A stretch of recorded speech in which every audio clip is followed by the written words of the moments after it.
Sir in fact 89 ಆ ಸಂದರ್ಭದಲ್ಲೂ ಕೂಡ ತಮಗೆ ಆಹ್ವಾನ ಇತ್ತು, ಕಂಟೆಸ್ಟ್ ಮಾಡಿ ಅನ್ನುವಂತಹ ಒತ್ತಡ ಇತ್ತು. ಆ, ಯಾಕೆ ಅಂತರ ಕಾಯ್ದುಕೊಳ್ತಾ ಇದ್ರಿ? ಇನ್ಫ್ಯಾಕ್ಟ್ ನೀವು ಹೇಳ್ತಾ ಇದ್ರಿ ನನಗೆ ರಾಜಕೀಯ ಸಾಕು, ಈ ಪ್ರಕೃತಿಯ ಒಂದು ಮಡಿಲಲ್ಲಿ ಇನ್ನಷ್ಟು ದಿನ ಕಳಿಬೇಕು ಅನ್ನೋ ಆಸಕ್ತಿ ಇದೆ ಅಂತ. ಖಂಡಿತವಾಗ್ಲು ಹಾಗೂ ನಾವು ನಮ್ಮ ಕಾಲಲ್ಲೇ ನಿಂತಿರ್ಲಿಲ್ಲ. ಹಾಗೆ ನಾವು ರಾಜಕೀಯಕ್ಕೆ ಹೋಗಿ ಏನ್ ಮಾಡುದು? Correct. ನನ್ನ ಕಾಲಲ್ಲಿ ನಿಂತು ನಾನು ಸ್ವಂತ ಸಂಪಾದನೆ ಮಾಡಿ ನಾನೊಂದು ಹ್ಮ್. ಲೈಫ್ ಅಲ್ಲಿ ಸೆಟ್ಲ್ ಆದ ಮೇಲೆನೆ ನಾನು ರಾಜಕೀಯಕ್ಕೆ ಹೋದದ್ದು. ಓಕೆ. ನಾನು ಫುಲ್ ಸೆಟ್ಲ್ ಆಗಿ ನಾನು ರಾಜಕೀಯಕ್ಕೆ ಹೋದೆ. ನಾನು MLA ಆಗುವ ನನಗೆ 60 ವರ್ಷ ಪ್ರಾಯ ಆಗಿತ್ತು. ಹ್ಮ್. MLA ಆಗುವಾಗ ಜಸ್ಟ್ ಓ. 60 ನಾನು MLA ಆಗುವಾಗ. ಓಕೆ. ಅದರಿಂದ ಇವತ್ತು 67, ಇನ್ನೊಂದು 3 ವರ್ಷ ನನ್ನ ಟರ್ಮ್ ಇದೆ, ಹ್ಮ್. 70 ಆಗ್ತದೆ. ಅದರಿಂದ ಸಾಕು ಅಂತ ಇನ್ನು ಯಂಗ್ಸ್ಟರ್ಸ್ ಬರ್ತಾರೆ, ಹ್ಮ್. ಅವರಿಗೆ ಅವಕಾಶ ಕೊಡುವ.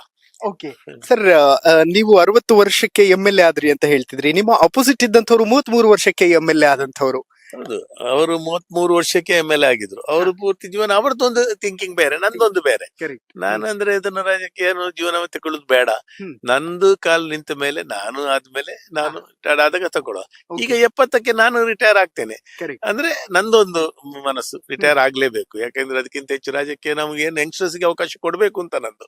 ಯಾಕಂದ್ರೆ ಬಹಳಷ್ಟು ಜನ ಇದ್ದಾರೆ, ಬಹಳ ಜನ ಇದ್ದಾರೆ ನೀವು ನಿಲ್ಲಿದ್ರೆ ಮತ್ತೆ ಅಂತ ಅದು ಇದು ಹೇಳ್ತಾರೆ. ಇಲ್ಲ, ನನ್ಕಿಂತಲೂ ಇನ್ನು ಉತ್ತಮವಾದ ಆಡಳಿತ ನಡೆಸುವವರು ಬರ್ಬೋದು ನಮ್ಮ ಪಾರ್ಟಿಯಿಂದಲೇ.